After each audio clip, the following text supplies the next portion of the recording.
Welcome to all in GDC nursing classes. This is Divyanshi. आप मेरे साथ पढ़ रहे हैं child health nursing part 1 BSc nursing fifth semester का। ये आपका सब्जेक्ट है। फोर्थ यूनिट को, फोर्थ चैप्टर को हम कवर कर रहे हैं।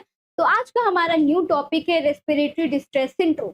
रेस्पिरेटरी डिस्ट्रेस सिंड्रोम बहुत ही इंपॉर्टेंट है। आरडीएस की कंडीशन एग्जाम में पूछी जाती है। 5 मार्क्स में इससे क्वेश्चन बनता है। इसको हम आरडीएस के नाम से भी जानते हैं। अगर आरडीएस के नाम से आए तो घबरा मत जाइएगा, भूल मत जाइएगा क्या है condition. Respiratory distress syndrome. Mainly इसमें होता क्या है, जो प्रीटर्म बेबी होते हैं मेनली उनमें अफेक्ट करता है बहुत ही ज्यादा। किस वजह से होता है? सेप्सिस होता है, सर्फेक्टेंट जिसकी डेफिशिएंसी होती है। अभी मैंने ये क्यों बोला कि ये मेनली प्रीटर्म बेबी को कॉज करता है, ये इसलिए बोला क्योंकि इसका जो प्रोडक्शन है जब बेबी इंट्रा यूट्राइन लाइफ में होता है तब 20 वीक्स में इसका प्रोडक्शन होना स्टार्ट होता है एंड ये पीक पे तब पहुंचेगा जब बेबी 37 वीक में 37 वीक ऑफ गेस्टेशन होता है, उस टाइम पे ये पीक पे पहुंचता है। अगर बेबी की डिलीवरी 37 वीक से पहले हो जाती है तो ये क्या कॉज करेगा? रेस्पिरेटरी डिस्ट्रेस सिंड्रोम को कॉज करता है। आपने देखा होगा, सुना और समझा भी होगा कि जो भी बेबी है उनकी बॉडी के जो ऑर्गन है इंट्रायूट्राइन लाइफ में सब अच्छे से डेवलप हो जाते हैं, पर जो लंग्स है ये एक ऐसा ऑर्गन है जो थर्ड ट्राइमेस्टर तक डेवलप होता रहता है, मेच्योर होता रहता है, प्रॉपर तरीके से मेच्योर नहीं होता। अगर थर्ड ट्राइमेस्टर से पहले डिलीवरी कंडक्ट हो रही है तो उस कंडीशन में नहीं होता। तो जो सर्फेक्टेंट है ये जो एल्बुलाई होते हैं लंग्स में जो एल्बुलाई होते हैं, ब्रांचेस होती हैं, इसमें जो एल्बुलाई होते हैं उसमें टाइप सेकंड जो होता है, type 1 and the type second. आपने सुना होगा लंग्स का मेनली काम क्या होता है? गैस एक्सचेंज करने का। क्या काम होता है? गैस एक्सचेंज करने का। ये क्या करते हैं? CO2 एंड द ऑक्सीजन का इनमें चेंजेस होता रहता है, गैस एक्सचेंज करते हैं। एल्बुलाई में ये प्रोसेस फॉर्म होती है। इसी के साथ साथ एक और टाइप होता है, इसमें ये टाइप 1 में आता है। टाइप 2 में क्या होगा? जो सर्फेक्टेंट मैंने जो बताया, जो सब्सटेंस होता है ये यहाँ पे इसका प्रोडक्शन अच्छे से नहीं हो पाता। इसका प्रोडक्शन कैसे होता है? एल्बुलाई में एपिथेलियल जो सेल्स होते हैं वो इसके प्रोडक्शन के लिए हेल्प करते हैं। अभी सर्फेक्टेंट क्या करता है? ये जो सरफेस एरिया होता है बॉडी में उसके जो टेंशन होता है एल्बुलाई के बीच में, उसके टेंशन को ये प्रिवेंट करता है, टेंशन से बचाता है। इसी के साथ ही साथ जो लंग्स हैं उसमें एल्बुलाई जो प्रेजेंट होता है उसको कोलैप्स होने से भी ये प्रिवेंट करता है। ये जब लंग्स में जो एल्बुलाई है वो कोलैप्स हो जाएंगी तो ये कंडीशन लीड करती है एटलेक्टासिस को। तो उस कंडीशन को प्रिवेंट करने के लिए सर्फेक्टेंट प्रोड्यूस होता है और उसमें कोलैप्स होने से लंग्स में जो एल्बुलाई है उसको प्रिवेंट करता है। तो ये एक नॉर्मल सी ऐसी कंडीशन है जो मैंने नॉर्मल वे में आपको समझाई। डेफिनेशन में इसको और अच्छे से समझते हैं। रेस्पिरेटरी डिस्ट्रेस सिंड्रोम क्या होता है? तो absence of the deficiency of the surfactant due to the immaturity of the lungs in the infant. क्या है? एब्सेंस है या फिर डेफिशिएंसी है। प्रॉपर तरीके से फॉर्म ही नहीं हुए हैं सर्फेक्टेंट, या तो लंग्स अच्छे से डेवलप नहीं है तो सर्फेक्टेंट का फॉर्मेशन भी अच्छा से नहीं हो पाएगा, या तो फिर क्या है? डेफिशिएंसी है उसकी। ड्यू टू किस वजह से? Immaturity of the lungs in the infant. जो इन्फेंट बेबी है उनमें लंग्स अच्छे से डेवलप नहीं हुए हैं। Which cause the collapse of the lungs. इसकी वजह से जो लंग्स है बेबी के वो कोलैप्स हो जाएंगे। जिस कंडीशन को हम किस नाम से जानते हैं? एटलेक्टासिस के नाम से इस कंडीशन को जानते हैं। लंग्स कैसे हो जाएंगे? कोलैप्स हो जाते हैं। तो RDS means respiratory distress syndrome is a common in the neonates. उन बच्चों में ये कॉमन है जिनका बर्थ कैसे लेस देन 34 वीक्स, जो कैसे बॉर्न हुए हैं? प्रीटर्म बेबी बॉर्न हुए 34 वीक से भी कम है उनका वीक ऑफ द गेस्टेशन। तो it is in the common problem of the prematurity. तो ये क्या लीड करेगा? प्रीमेच्योरिटी को लीड करता है। Production of the surfactant start at the 20 week. इसका स्टार्ट प्रोडक्शन, सर्फेक्टेंट का प्रोडक्शन होना कब से स्टार्ट होता है? 20 वीक से होना स्टार्ट हो जाता है एंड पीक पे कब पहुंचेगा? 34 वीक ऑफ द गेस्टेशन पे ये पीक पे पहुंचता है ऑफ द गेस्टेशन। तो any unit less than 34 week, अगर कोई भी बेबी 34 वीक से कम का है, प्रीटर्म बेबी है, इसी के साथ गेस्टेशन एज कितना है? 34 वीक से भी कम है, तो वो बहुत ही ज्यादा प्रोन है रेस्पिरेटरी डिस्ट्रेस कंडीशन के, रेस्पिरेटरी डिस्ट्रेस सिंड्रोम होने के। Deficiency of the surfactant in adult. अगर जो अडल्ट बच्चे हैं, चिल्ड्रन हैं, बड़े हैं, तो उनमें क्या होता है, ये तो न्यूबॉर्न बेबी की बात हो गई, न्यूनेट की बात हो गई। अगर अडल्ट हैं, the adult respiratory distress syndrome, ARDS के नाम से हम इसको जानते हैं, उनमें भी क्या होता है, जो चिल्ड्रन होते हैं, फिर अडल्ट पेशेंट होते हैं, उनमें भी सर्फेक्टेंट की डेफिशिएंसी होने की वजह से रेस्पिरेटरी डिस्ट्रेस सिंड्रोम कॉज होता है। सिंड्रोम मतलब ग्रुप ऑफ कंडीशन ये इन्वॉल्व करते हैं, ग्रुप ऑफ डिजीज कंडीशन इसमें इन्वॉल्व होती है। तो पैथोफिजियोलॉजी क्या है रेस्पिरेटरी डिस्ट्रेस सिंड्रोम की?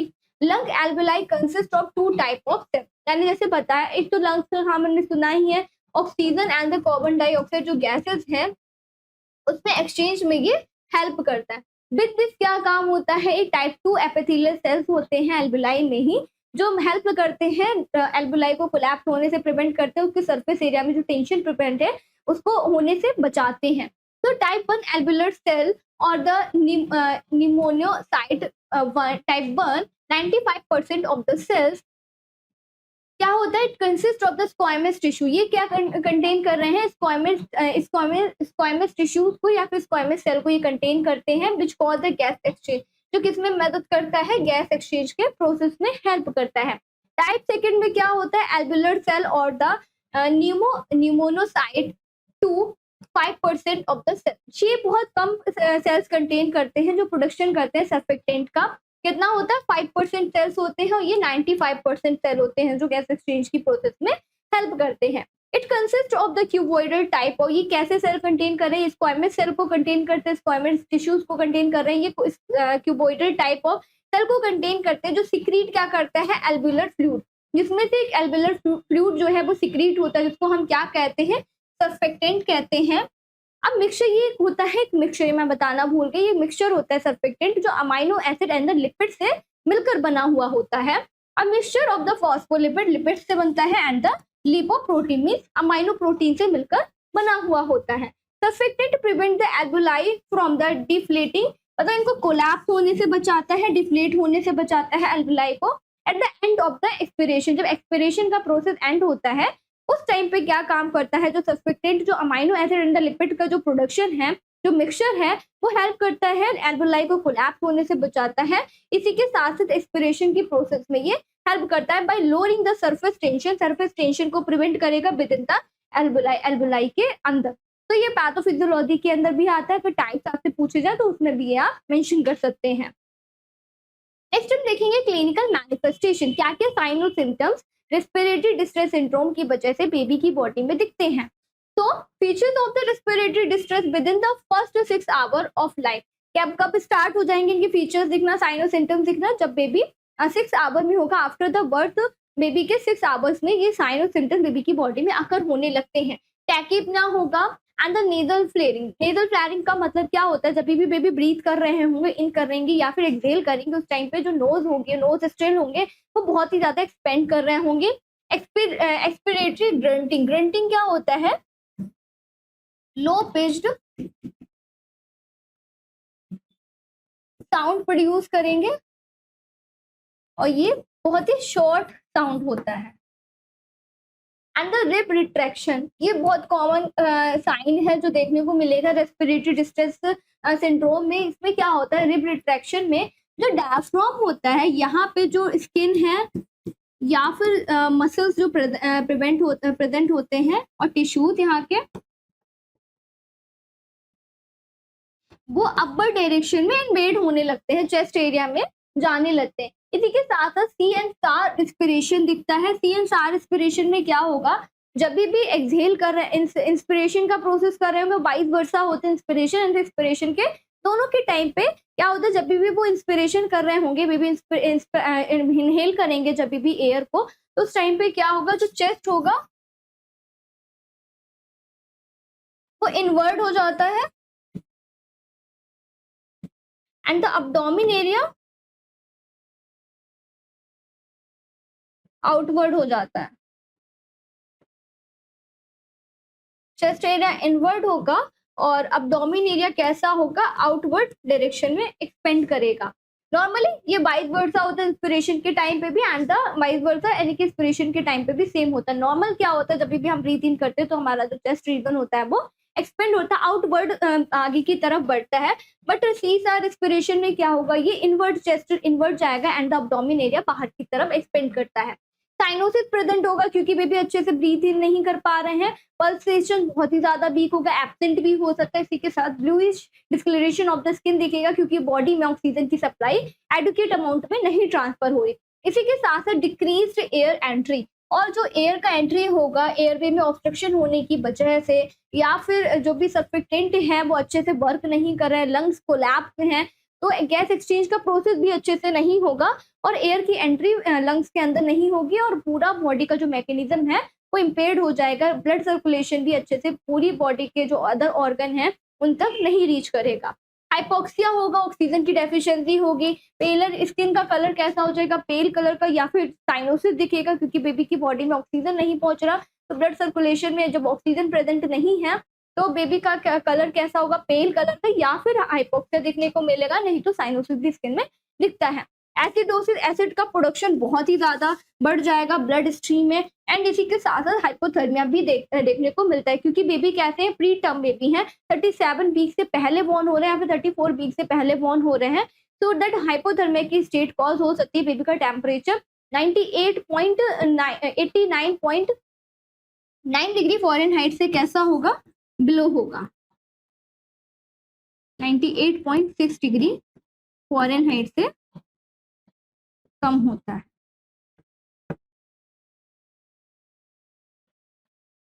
तो नेक्स्ट क्या है मैनेजमेंट, हम इसको किस तरीके से मैनेज कर सकते हैं। तो सबसे पहले एट्रियल ब्लड गैस को बेबी की एनालाइज करेंगे, असेस करेंगे, मॉनिटर करेंगे। Take the sample from the umbilical artery से सैंपल लेते हैं एंड ऑक्सीजन सेचुरेशन लेवल, और ऑक्सीजन के सेचुरेशन के लेवल को देखेंगे कि ऑक्सीजन के सेचुरेशन का लेवल कितना है। अगर लेवल कम है तो बेबी को एडमिनिस्टर करेंगे ऑक्सीजन। CPAP स्टार्ट करते हैं।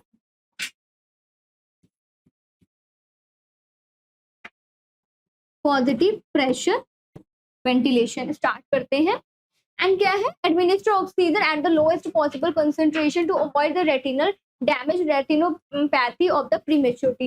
रेटिनोपैथी मतलब बेबी के विजन को इम्पेयर्ड होने से प्रिवेंट करने के लिए क्या करना है, हमें टाइमली बेबी के अंदर बॉडी में ऑक्सीजन को 100% ऑक्सीजन को CPAP मशीन का पॉजिटिव प्रेशर वेंटिलेशन का यूज करते हुए, CPAP का यूज करते हुए हमें एडमिनिस्टर करना है। कंटिन्यूस पॉजिटिव एयर पे प्रेशर जो मैंने CPAP बताया यहाँ पे यूज करेंगे। इसका क्या करते हैं, कंटिन्यूस पॉजिटिव एयर में प्रेशर को एडमिनिस्टर करते हैं। Uses of minimum lung injury, ये तब करते हैं it uses to minimum lung injury को मिनिमाइज करने के लिए करेंगे। Air leaks and the sepsis in moderate RTS, क्योंकि सेप्सिस होने का, इन्फेक्शन होने का चांसेस रहता है, तो उस कंडीशन में लंग इंजरी को मिनिमाइज करने के लिए ऑक्सीजन थेरेपी स्टार्ट की जाती है, नहीं तो CPAP स्टार्ट करते हैं। CPAP is used to the breathe spontaneously in the neonate with the respiratory distress. Spontaneously CPAP का प्रोसीजर हम स्टार्ट कर देंगे। मास्क लगाते हैं बेबी में जिसमें 100% ऑक्सीजन सप्लाई बेबी की बॉडी में पहुंचती है, सो दैट हम क्या कर पाएंगे, रेस्पिरेटरी डिस्ट्रेस को प्रिवेंट कर सकते हैं। CPAP generate a positive pressure of 5 to 8 centimeter of water by a pressure generator CPAP machine at the nostril level, and then they deliver the oxygen 21 to the 100% to airway by nasal probe और the nasal mask की help से या फिर nasal probe की help से जो हमने machine है, CPAP जो मशीन है बेबी के एरिया के नोस्ट्रिल लेवल के पास में ही रखेंगे, बेबी के नोस्ट्रिल एरिया के पास में ही रखते हैं एंड द मास्क का यूज करते हुए, नहीं तो नेजल प्रोब का यूज करते हुए हम ऑक्सीजन को एडमिनिस्टर करेंगे। ऑक्सीजन का लेवल कितना होगा, 21 to 100% एडमिनिस्टर करते हैं। Administer exogenous surfactant replacement therapy, ये बहुत ही इंपॉर्टेंट है।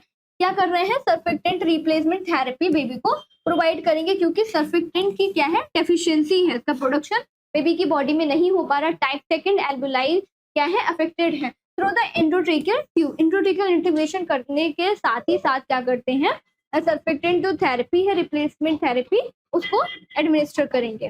तो दैट्स ऑल अबाउट द, हमने क्या पढ़ा, रेस्पिरेटरी डिस्ट्रेस सिंड्रोम पढ़ा। ये क्यों होता है, एब्सेंस होने की वजह से या फिर डेफिशिएंसी होने की वजह से सर्फेक्टेंट की, जो नॉर्मली बेबी की जो इंट्रायूट्राइन लाइफ में जब बेबी होते हैं तब 20 वीक से स्टार्ट होता है स्टार्ट होना, प्रोडक्शन होना, और 34 वीक पे ये पीक लेवल पे पहुंच जाता है। अगर बेबी की delivery 34 week of the gestation से पहले हो रही है तो बहुत ही ज़्यादा चांसेस हैं कि बेबी में क्या हो, रेस्पिरेटरी डिस्ट्रेस सिंड्रोम जैसे कंडीशन। देखिए मल्टीपल ऑफ सिस्टम को ये इन्वॉल्व करता है। लंग्स में बेबी का जो ऑक्सीजन एयर पे होगा वो एकदम ऑब्स्ट्रक्टेड होगा और बेबी अच्छे से ब्रीथ नहीं कर पाएंगे, एपनिया की स्टेट होगी, साइनोसिस भी दिखेगा, स्किन का कलर पेलर होगा। और फॉर द मैनेजमेंट हम इसको ट्रीट करने के लिए क्या करेंगे, सीपैप का स्टार्ट करते हैं, नहीं तो पॉजिटिव प्रेशर वेंटिलेशन का भी यूज करते हैं। विद दिस जो सबसे ज्यादा इंपॉर्टेंट है, सर्फेक्टेंट रिप्लेसमेंट थेरेपी का यूज किया जाता है रेस्पिरेटरी डिस्ट्रेस सिंड्रोम को ट्रीट करने के लिए। तो आज के लिए बस इतना ही। नेक्स्ट हम मिलेंगे नए टॉपिक के साथ में, और तब तक के लिए अगर आपने हमारी वीडियो से कुछ भी लर्न करा हो तो कमेंट करके जरूर बताइएगा,